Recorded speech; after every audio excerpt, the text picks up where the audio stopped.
Welcome to the Onebar and Lupagus Show, your daily source for everything Minnesota Vikings. All right, welcome back to Onebar and Lupagus Show. It is time to react positively and negatively to the Week 8 PFF grades that were given out in the horrible, disgusting Vikings loss to the Chargers. Loss that, I don't know, is there going to be even any top grades on either side of the ball? I'm sure there'll be a couple, but really, if everything that was given out by PFF was 50 or lower, I think that fits, and I think that makes a lot of sense. But let's start with the low. We'll end on a high note, even though we're at pretty much our lowest point of our lives of Vikings fans in the 2025 season. All right, bottom five, coming in at 5, Jalen Naylor with a 54.4. I remember him being wide open and Carson Wentz not throwing the ball. I don't remember him doing anything really bad. Did he even have a target in this one? Not sure, but 54.4 or whatever. Okay. Adam Thielen with a 53.9. I believe he had another drop in this game on his only target. At least, you have to have at least, I think, is it 10 snaps to qualify for PFF grade? So congratulations, Adam Thielen. You got enough snaps this week to qualify. Well done, sir. Ben Yurcek, tight end. Josh Oliver went out. Yurcek saw some more action. He got a 53.1. I feel like he maybe had a drop too, if I'm remembering this right. Jordan Mason comes with the second lowest offensive grade from PFF with a 45.8. He was stuffed a lot, couldn't break any tackles. I'm trying to think if he had any missed blocks. He probably did. This game was just a complete and utter failure from top to bottom. So Jordan Mason was his worst game of the season. And 45.8 seems a little bit harsh, but he wasn't good on Thursday, but no one else was.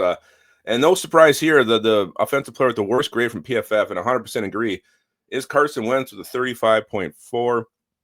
It was just more of the same from old Carson. Missing passes, not throwing when guys were open, taking sacks, holding on the ball too long. He got beat up very bad. His head coach didn't do him any favors by keeping him out there, but he was on the ground wincing, and then he was on the sidelines laughing, and then he was back out there wincing. I don't know. It was a weird performance from Carson Wentz, and not a good one. 35.4 seems a little bit high, actually, to me. I probably would have gotten about a 12 for Carson Wentz. Maybe he was better this week than he was last week. Nah, I don't think he was.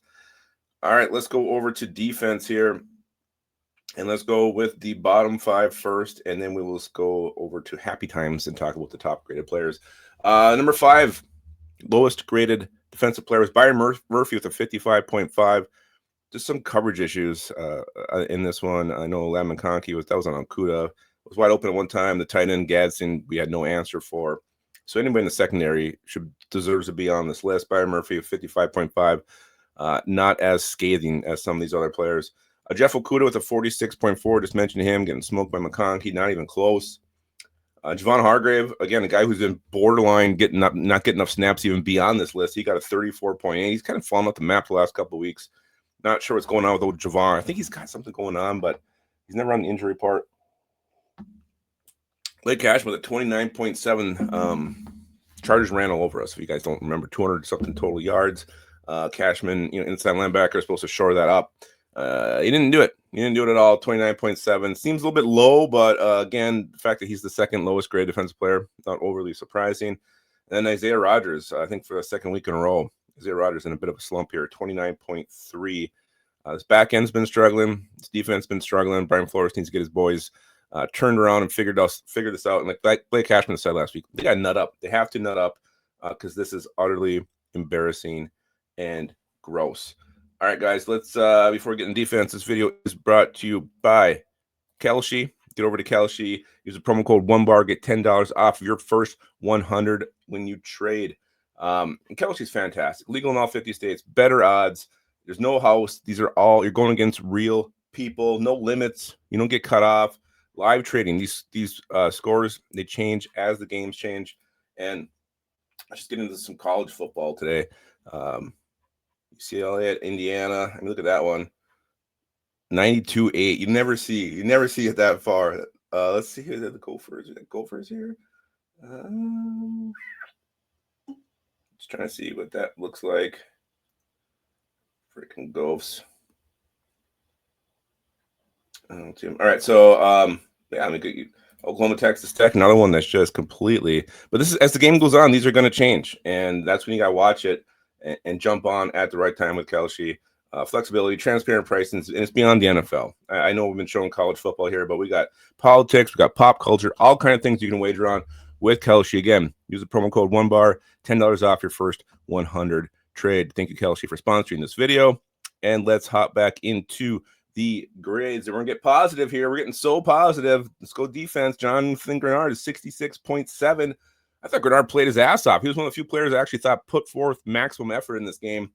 And Grenard with a 66.7, to me, that's low. And I think he should be much, much higher. Harrison Smith with a 68.8. I don't know what they were watching. Smith's age really showed in this game.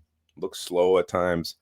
I'm shocked that he's got a 68.8. That one I don't understand. Jonathan Allen to 69.1. He was in a lot of action in the middle, but again, when you're giving up 200 yards on the ground, when your guys are supposed to be up there preventing that from happening, I don't know. Seems awfully generous for Jonathan Allen. Theo Jackson, 72.9. I don't know what he did to deserve that grade. Secondary was just kind of a mess again. And then Levi Drake Rodriguez got a 79.2. LDR has been playing hard, and he's been a real nice surprise this year in a season that hasn't quite gone our way. So LDR continuing to grade out high by PFF. You love to see it. This kid keeps progressing. Maybe just, a few more big plays from him. What did he actually end up with? I was going to check and see here. LDR stats. Oh, he had 5 tackles total. So, all right. I don't see any pressures or anything. So, LDR, well done to you, sir. Let's go to offense. The highest graded offensive player is TJ Hawkinson with a 60.2. He had the one catch. I don't think he was targeted much. Must have done well blocking. 60.2 for Hawk. Seems about right. I don't think he had a great game. I don't think he had a horrible game. Will Fries with a 65.0. O-line was having issues. Couldn't really run the ball.